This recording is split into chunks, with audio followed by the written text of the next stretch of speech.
तो दोस्तों, इस फिल्म की कहानी एक ऐसे लड़के के ऊपर आधारित है जो एक लड़की के बेड के नीचे छुप जाता है और फिर वो लड़की रात को अपने हस्बैंड के साथ जो भी कार्यक्रम करती है वो लड़का उन्हें छुपकर देखता रहता है। अब ये लड़का कौन है और ऐसा क्यों कर रहा है, ये हम आज की इस एक्सप्लेनेशन में देखने वाले हैं। कहानी शुरू होती है और हम छोई मुई नाम के एक लड़के को देखते हैं जो किसी लड़की के घर में उसके बेड के नीचे छुपा हुआ था। वो उस लड़की के पैरों को नीचे से देख ही रहा होता है कि तभी वहाँ पर उसका हस्बैंड आ जाता है और वो उस लड़की को बेड पर फेंक देता है। तभी छोई मुई उन दोनों के कपड़े उतरते हुए देखता है और फिर वो देखता है कि उसके ऊपर वाला बेड जोर जोर से हिल रहा है। वो लड़की दर्द से बहुत चिल्ला रही होती है, जैसे कि उसके साथ कोई ज़बरदस्ती कर रहा हो। अब यहाँ से सीधा कहानी फ्लैशबैक में जाती है जब छोई मुई स्कूल में था। स्कूल में छोई मुई का कोई भी दोस्त नहीं था और वो हमेशा अकेला ही रहता था क्योंकि स्कूल में उसे सभी लोग इग्नोर करते थे और उसके होने या ना होने से किसी को कोई मतलब नहीं था। अब ऐसे ही टाइम बीतता है और छोई मुई कॉलेज पहुंच जाता है और फिर एक दिन क्लास में छोई मुई का टीचर उससे क्वेश्चन पूछता है जो उसे पता नहीं था। तभी पीछे से उसे चिहिरो नाम की एक लड़की आवाज़ लगाती है और उसे अपनी एक नोटबुक देती है। अब ये देखकर छोई मुई को बहुत अच्छा लगता है क्योंकि इससे पहले इतना अच्छा बिहेव उससे किसी ने नहीं किया था।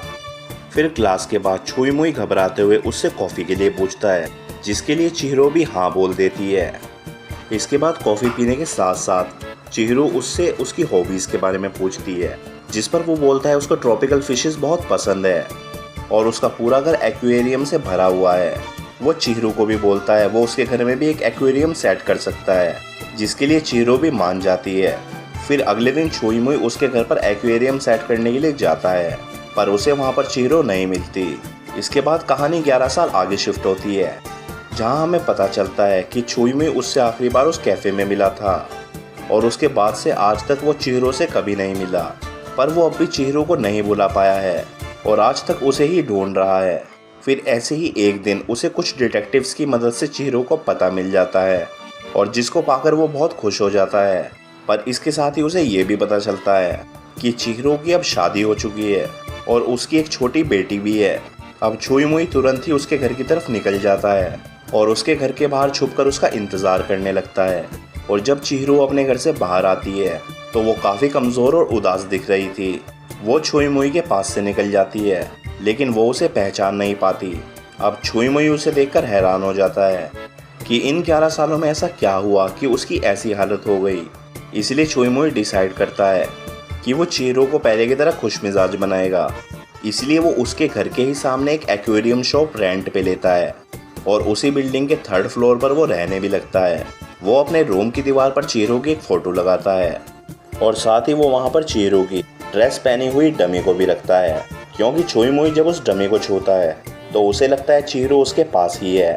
फिर रात को छोई मुई एक टेलीस्कोप की मदद से चिहिरो पर नज़र रख रहा था जो कि अपने हस्बैंड के साथ डिनर कर रही थी। पर तभी अचानक उसके हस्बैंड के पिछवाड़े में एक चुल सी मचती है और वो वहीं पर चिहिरो को ही पीटने लग जाता है, जिसको देखकर छोई मुई भी हैरान हो जाता है। फिर अगले दिन छोई मुई उसके घर के बाहर जाता है जहां वो देखता है कि वो अपने हस्बैंड को ऑफिस भेजते हुए गुड बाय बोल रही थी। अब उन दोनों को देखकर ऐसा बिल्कुल भी नहीं लग रहा था कि कल रात उन दोनों के बीच में कुछ हुआ था। पर जैसे ही चिहिरो मुड़ती है तो हम देखते हैं कि पीटने की वजह से उसकी एक आंख सूज गई थी। अब ये देखकर छोई मुई भी समझ जाता है कि चिहिरो और उसके हस्बैंड के बीच में कुछ भी ठीक नहीं चल रहा। अब इसके बाद से ही छोई मुई उसके घर के बाहर फूलों का गुलदस्ता और एक कार्ड रखा करता था जिसको रोज चिहिरो एक कूड़े में फेंक दिया करती थी। यहाँ तक कि उसको ये भी जानने में इंटरेस्ट नहीं था कि ये सामान कौन भेज रहा है। फिर एक दिन चिहिरो छोई मुई के एक्वेरियम शॉप पे आती है, जिसको देखकर छोई मुई बहुत खुश हो जाता है। वहाँ चिहिरो को एक फ़िश बहुत पसंद आती है पर वो फ़िश बहुत महंगी थी तो चिहिरो वहाँ से जाने लगती है। पर तभी छोई मुई उसे रोकते हुए बोलता है कि आज हमारी शॉप की ओपनिंग है, इसलिए हम अपने पहले कस्टमर को फ़िश फ्री में दे रहे हैं। अब ये सुनकर चिहिरो बहुत खुश हो जाती है और छोई मुई ने भी ऐसा इसलिए किया कि वो चिहिरो को उदास नहीं देख सकता था। इसके बाद छोई मुई चिहिरो के घर पर फिश टैंक फिट करने के लिए जाता है और फिर टैंक लगने के बाद चिहिरो बहुत ज़्यादा खुश हो जाती है और उसे खुश देखकर छोई मुई को भी बहुत ज़्यादा खुशी होती है।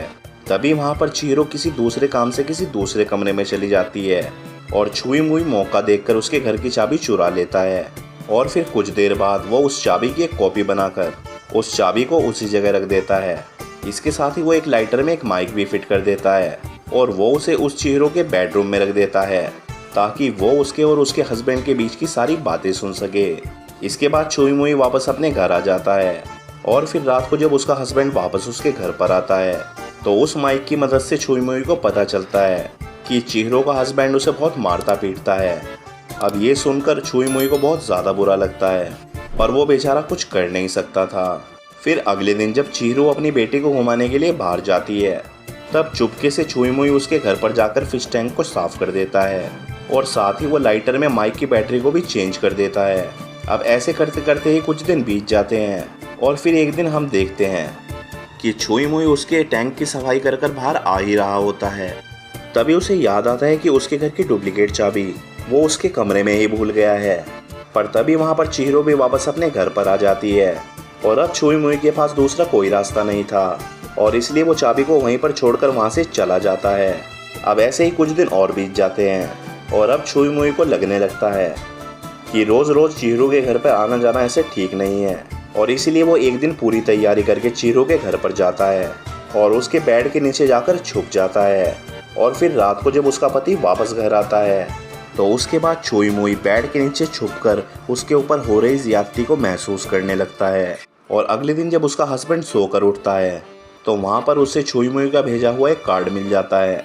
अब ये देखकर उसको बहुत गुस्सा आता है और फिर वो चिहिरो को कुत्ते की तरह पीटना शुरू कर देता है क्योंकि उसे ऐसा लग रहा था कि चिहिरो का किसी के साथ अफेयर चल रहा है।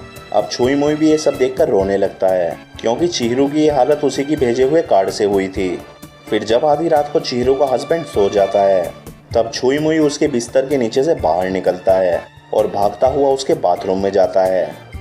वहाँ पर वो देखता है कि उसके हस्बैंड ने उसे पीट पीट कर अधमरा कर दिया है और वो बेचारी बाथरूम में ही बेहोश पड़ी है।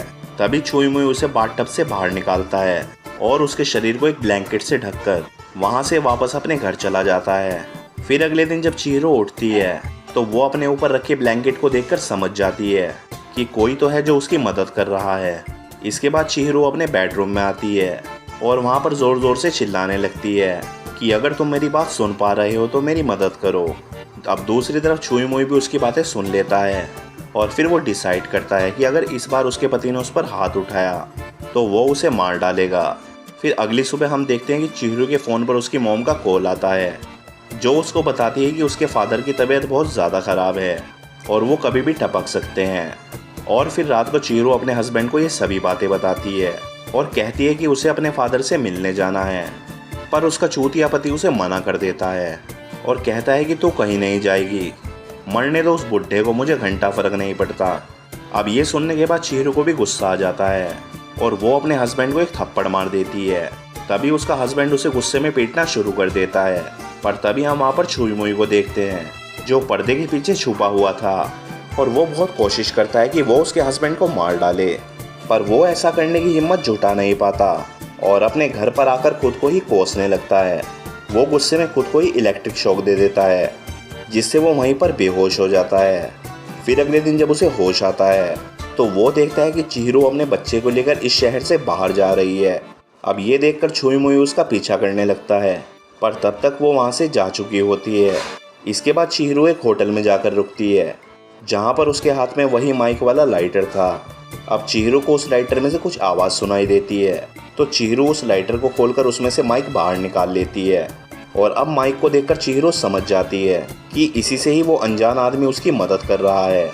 तभी चिहिरो के रूम की घंटी बजती है और उसे लगता है शायद ये वही आदमी होगा जो उसकी मदद कर रहा है। पर जब चिहिरो गेट खोलती है तो वहाँ पर उसका हस्बैंड होता है और वो चिहिरो को पीटता हुआ वापस घर ले आता है और वो उसे वहाँ पर भी मारना शुरू कर देता है। चिहिरो अपने आप को बचाने की कोशिश भी करती है पर वो इसमें नाकामयाब रहती है। लेकिन तभी वहाँ पर छुई मुई आ जाता है और वो उसके हस्बैंड को इलेक्ट्रिक शॉक देकर बेहोश कर देता है। अब इससे पहले कि वो वापस होश में आता छुई मुई उसका गला घोंटकर उसे मार डालता है। वहाँ चिहिरो देखती है कि ये वही एक्वेरियम वाला आदमी है पर वो उसे पहचान नहीं पा रही थी कि ये वही लड़का है जिससे वो 11 साल पहले मिली थी। फिर अगले दिन छुई मुई पुलिस स्टेशन जाकर खुद को सरेंडर कर देता है। वहीं दूसरी तरफ चिहिरो उससे मिलने उसके घर पर आती है, लेकिन वहाँ पर कोई नहीं होता। पर उसे वहाँ पर उसके कॉलेज की कुछ फोटोज मिलती हैं और जिसको देखकर उसे याद आ जाता है कि ये उसका क्लासमेट छुई मुई है। इसके बाद चिहिरो भागते हुए पुलिस स्टेशन जाती है और छुई मुई को उसका नाम लेकर बुलाती है। अब चिहिरो के मुंह से अपना नाम सुनकर छुई मुई बहुत खुश हो जाता है और इसी के साथ ही ये मूवी यहीं पर ख़त्म हो जाती है।